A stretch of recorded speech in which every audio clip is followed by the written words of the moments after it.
First, you must ask yourself, are you wealthy? Let's say you're a criminal with millions or even billions of dollars, but you have one big problem. Transferring large sums of money or carrying suitcases full of cash will raise eyebrows. You need to launder the dough to make the dirty money appear to be clean money, so that then it can be spent anywhere in the world, say on real estate, luxury yachts, or at strip clubs. No questions asked. Fear not.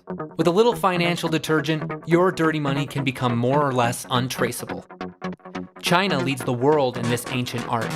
Between 2002 and 2011, some $1.08 trillion departed the country illegally, despite currency control laws that require people to obtain a permit to exchange more than $50,000 a year worth of yuan into any foreign currency.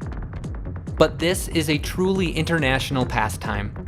Corrupt politicians, drug cartels, alimony deadbeats, nearly everybody's doing it. When it comes to money laundering, there are three main steps to doing it right. The first step is the placement.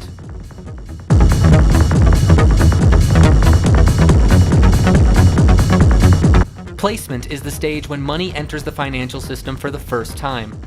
In this step, the money may be deposited in a bank, added to the accounts of an existing business, or disguised as a transaction. The placement is usually achieved through a series of regular small transactions. If you're a criminal and you make the mistake of a large amount of cash, you are probably going to get caught right away. Of course, many people who attempt money laundering schemes have no past experience and don't know what behavior is likely to be flagged. This step is widely considered to be the riskiest. If the deposits are scrutinized at this stage, none of the justifications that will exist later in the scheme will yet be in place. The second step of money laundering is the layering.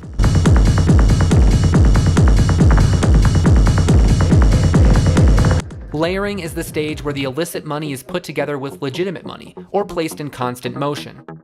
Layering usually involves generating so many intricate transactions that the dirty cash disappears into them.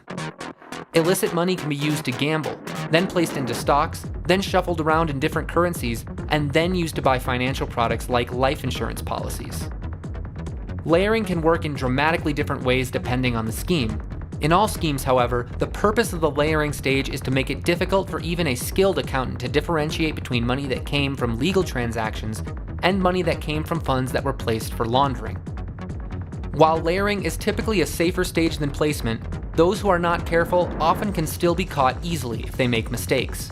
For example, if a business that averaged $5,000 in transactions a day for years were to suddenly start processing $10,000 in transactions a day, it might attract scrutiny. The third and last step is integration. Integration is the stage where the money re-enters the legitimate economy. When the money appears to come from legal businesses or investments, or the trails become too difficult to follow, the money can then be placed into larger scale investments. Integrated cash is often placed into luxury assets, properties, long-term investments, and new businesses. Integrated cash may be used to purchase assets that can be used to facilitate future money laundering more safely.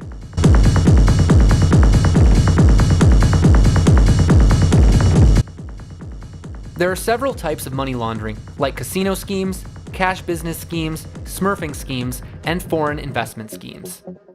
A complete money laundering operation will often involve more than one of these, as the money is moved around to avoid detection.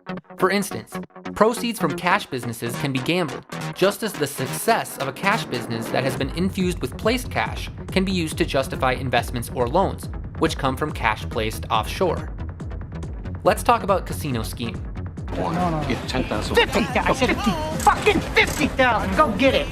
The casino scheme works by funneling the money through gaming. The money is converted into chips, which are then briefly played with and then transferred back into cash. Those chips are usually converted by the launderer. Often, the casino where the money is being laundered is in a different nation than the launderer's nation of origin. This makes it difficult for law enforcement in either country to gather evidence that might reveal proof of the money laundering. When we talk about the casino scheme, the placement stage happens when the money is delivered to the proxy, who will take payment in cash and then change it into chips. In some countries, travel agencies provide casino chips as part of their packages. Paying for these in cash can be a smart way to avoid getting your cash moved without electronic records. The layering step is when the money is laundered through gambling. The The layering stage happens when the cash or chips are carried into the casino and used for gambling. Usually, very few of the chips are used for gambling because of the risk of losing. Instead, the chips are lightly used for several hours and then converted back into cash. The receipts from the cash out are used as evidence of the cash's legitimacy.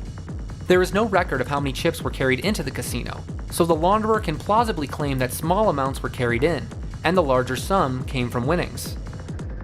The money laundered through casinos is relatively easy to integrate. Once the winnings have been reported and any taxes have been paid, the money can be used for any other purpose. How much is enough? How big does this pile have to be?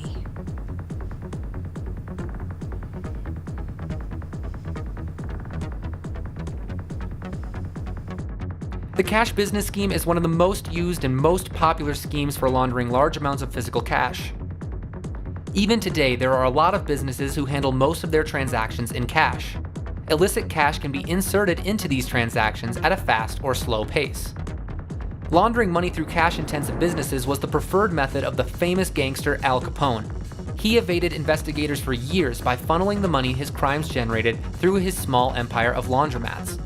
The term money laundering was coined by the agents investigating him. The placement for cash-intensive business schemes involves direct cash payments to the owner or manager of the establishment. The money to be laundered for the day is brought to the premises of the business. It stays in a safe place until it can be added to profits for the day through one of several methods. When the money is laundered through cash businesses, the layering stage takes place when fake transactions are slipped into the books throughout the day. These transactions may take the form of fake customers, or through extra services tacked onto legitimate transactions, with the difference added from the placed money.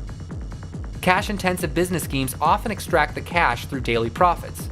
This scheme requires the money to be laundered slowly, but a decent amount is ready every single day, so it's making it more liquid for the launderer. Taxes are paid on the reported profits, and the money can now be used for any purpose.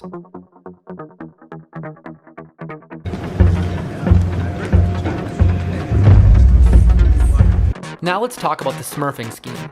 The term smurfing refers to the practice of distributing small amounts of a larger cash amount to a series of partners, who then deposit the money in incremental amounts.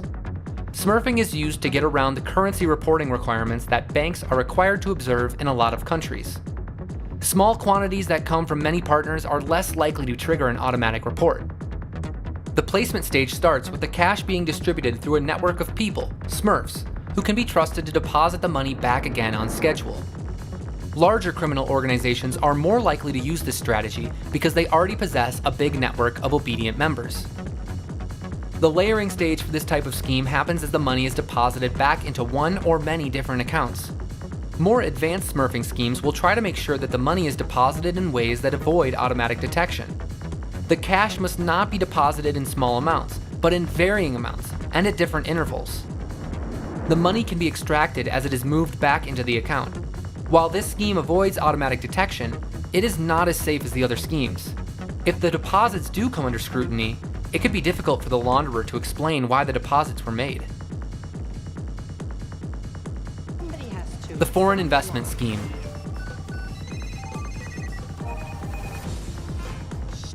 A lot of countries are allowed and encouraged to invest in US businesses.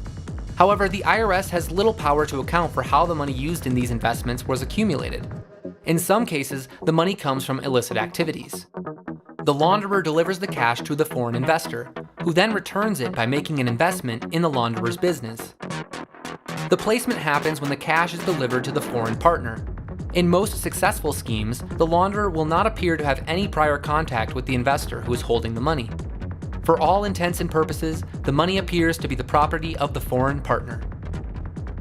The layering stage happens when the foreign business invests into the legitimate legal business using money that was placed with them. These amounts are usually larger than in other schemes, but difficult to prove illegal. Get him up! Get your hands up! Put your hands against the wall, turn around. Hey, fuck you. How do I know you guys are cops? The money in this scheme can be more difficult to extract, in spite of the fact that large amounts can be moved. Investments into a business must be credibly used within that business and for that business. The money can be extracted from the profits that the investment generates, or from high executive salaries funded by the original investment. From a financial standpoint, you are now in heaven. See, I told you he was fantastic, right? If the US Justice Department sent us a subpoena, it would become papier toilette. We would wipe our ass with it. Hey guys, hope you enjoyed the video. We make business-related video essays like this every week, so if you're interested in entrepreneurship, business, and startups, like this video and subscribe to this channel.